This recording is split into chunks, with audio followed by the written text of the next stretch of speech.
Good morning class 8। काफ़ी दिनों से हम क्रॉप मैनेजमेंट कर रहे हैं। अभी तक हमने सब कुछ कर लिया।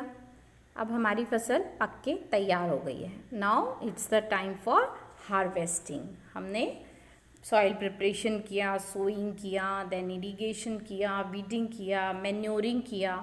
अब हम फसल तैयार है, अब हमको उसको काटना है and this is called harvesting. Harvesting of a crop is an important task. The cutting of crop after it is mature is called harvesting. Harvesting जो है वो एक बहुत इम्पॉर्टेंट स्टेप है, एक बहुत इम्पॉर्टेंट टास्क है क्रॉप मैनेजमेंट में. और जब फसल पककर तैयार हो जाती है, मैच्योर हो जाती है, उसको काटा जाता है, उसे हम कहते हैं हार्वेस्टिंग.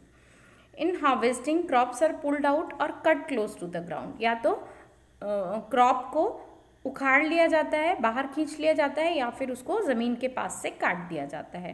और जनरली कोई भी अनाज वाली जो फसल होती है उसको पकने में, तैयार होने में 3 से 4 महीने लग जाते हैं. Harvesting in our country is either done manually by sickle और by a machine called harvester. हमारे देश में, हमारे कंट्री में हार्वेस्टिंग ज़्यादातर मैनुअली की जाती है, सिकल यानी कि ऐसे हंसी से की जाती है.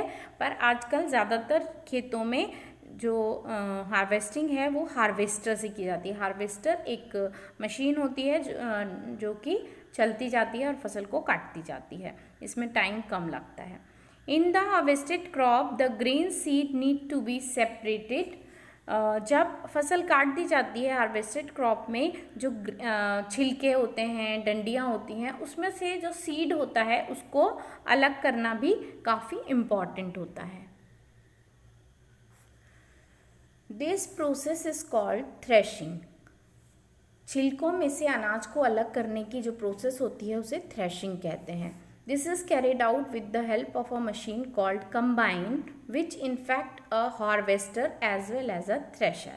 आजकल ये एक मशीन के सहायता से किया जाता है जिसे कि कंबाइन कहते हैं. कंबाइन में हार्वेस्टर भी होता है और थ्रेशर भी होता है.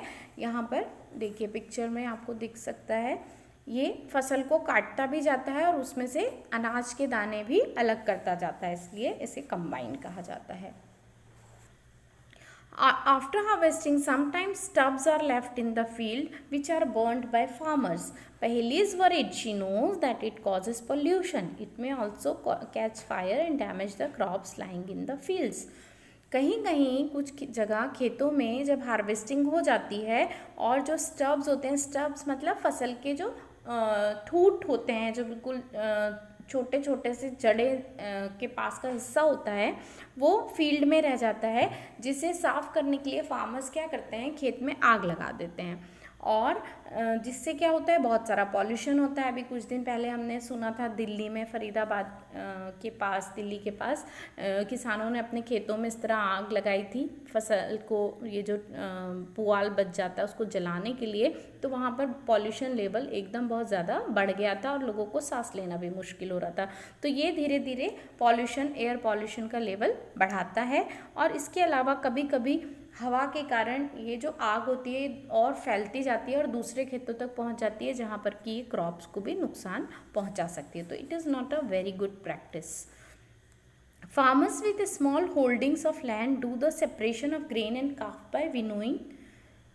जो कि आपने क्लास 6 में पढ़ा है कि जब जिनके पास थोड़ी सी ज़मीन होती है, जिनके पास ज़्यादा मशीनें नहीं होती हैं, वो लोग जो ग्रेन और काफ होता है वो ऐसे कंबाइन यूज़ नहीं करते हैं, बल्कि वो विनोइंग एक मेथड होता है जिसमें कि हवा में खड़े होकर अनाज को नीचे गिराया जाता है, जिससे कि अनाज अलग हो जाता है और जो छिलका है वो अलग हो जाता है. ये एक मशीन भी आती है, विनोइंग मशीन, इसमें भी डाल के विनोइंग की जा सकती है. Harvest festivals. हमारे कंट्री में बहुत सारे हार्वेस्ट फेस्टिवल हैं जो कि फसल कटने की खुशी में मनाए जाते हैं. इसको आप रीड कर लीजिएगा, ये रीड करने के लिए है.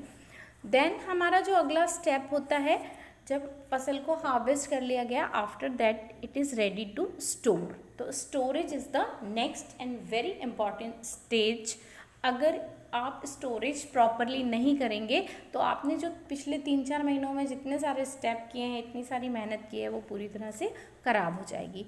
तो storage is an important task. If the harvested grains are to be kept for longer time, they should be safe from moisture, insects, rats and microorganism. जो खेती होती है वो एक ही बार होती है और वो पूरे साल के लिए रखी जाती है।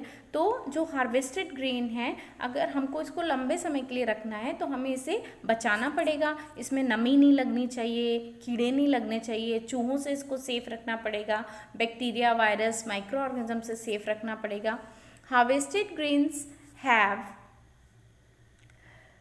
मोर मॉइस्चर। जब फसल को काटा जाता है तो उसमें काफ़ी मात्रा में पानी होता है, और अगर एकदम कटी हुई फसल को तभी के तभी भर दिया जाए तो वो गीली रहेगी, क्योंकि उसको सुखाया नहीं गया है। तो अगर हम उसको गीला रख देंगे, नमी रहेगी उसमें, तो दे में गेट स्पॉइल्ड और अटैक्ड बाय ऑर्गेनिजम्स। तो वो जो भी कीड़े हैं, जो भी माइक्रो ऑर्गेनिज्म हैं, वो उस पर अटैक करके उसको ख़राब कर देंगे और फिर उसको आगे फसल उगाने के लिए या खाने के लिए वो ख़राब हो जाएगी, अनफिट हो जाएगी। Hence before storing them the grains are properly dried in the sun to reduce the moisture in them. तो जो हार्वेस्टिंग होती है वो करने के बाद अनाज को खेत में पड़ा रहने देकर सन की लाइट में सूखने देते हैं, ताकि उसका जितना भी मॉइस्चर कंटेंट है, जितनी भी उसमें नमी और पानी है, वो निकल जाए। This prevents the attack by insects, paste, bacteria and fungi. इससे जो भी कीड़े मकोड़े हैं, बैक्टीरिया हैं, वायरस हैं, फंजाई हैं, वो इस पर अटैक नहीं कर पाते हैं। Farmers store grains in jute bags. Farmers जो होते हैं वो बड़े बड़े बोरों में या फिर मेटालिक बिन्स में ग्रेन को स्टोर करते हैं। हाँ, इसी पेज पर ऊपर में पिक्चर दिया गया है। ग्रेन जो सिलोज यूज़ किए जाते हैं, बड़े बड़े टंकियाँ यूज़ की जाती हैं इसके लिए, जिन्हें सिलोज कहा जाता है, और ग्रैनरीज होती हैं जिनमें अनाज रखा जाता है। तो वहाँ इसका पिक्चर दिया है आपकी बुक में ऊपर, आप देख सकते हैं। उसमें इन्हें रखा जाता है जिससे कि ये प्रोटेक्ट रहें। इसके अलावा जब हम घर में थोड़ी चीज़ें रखते हैं तो उसमें सूखी हुई नीम की पत्तियां डाल दी जाती हैं, जिससे कि कीड़े नहीं लगते हैं। और जब बहुत बड़े बड़े गोडाउंस में ग्रेन स्टोर किया जाता है तो उसमें कुछ केमिकल्स डाले जाते हैं, जिससे कि उसमें कीड़े मकोड़े ना आ सकें। इस तरह से हमारा फूड क्रॉप जो था वो पूरी तरह तैयार हो जाता है, स्टोर हो जाता है, फिर उसको मार्केट में बेचा जाता है। अब हमारा टॉपिक है फूड फ्रॉम एनिमल्स। इसके लिए मैंने आपको ये एक्टिविटी दी थी, होपफुली आपने ये की होगी कि हमें एनिमल्स से कौन कौन से फूड मिलते हैं। After completing this table you must have seen that like plants, animals also provide us with different kinds of food. इस टेबल को कंप्लीट करने के बाद आप ये देख सकते हैं कि प्लांट्स की तरह एनिमल्स भी हमको बहुत सारी तरीके का फूड देते हैं। बहुत सारे पीपल जो कि कोस्टल एरियाज़ में समुद्र के पास रहते हैं, उनका जो मेन काम होता है वो फ़िश पकड़ना और फ़िश खाना, वही उनका मेन फूड होता है, क्योंकि वहाँ अलग अलग तरह की सब्जियाँ वगैरह नहीं मिल पाती हैं। In the previous classes you have learned about the food that we obtain from plants. इसके अलावा हमने प्लांट से मिलने वाले फूड्स के बारे में पहले भी पढ़ा है।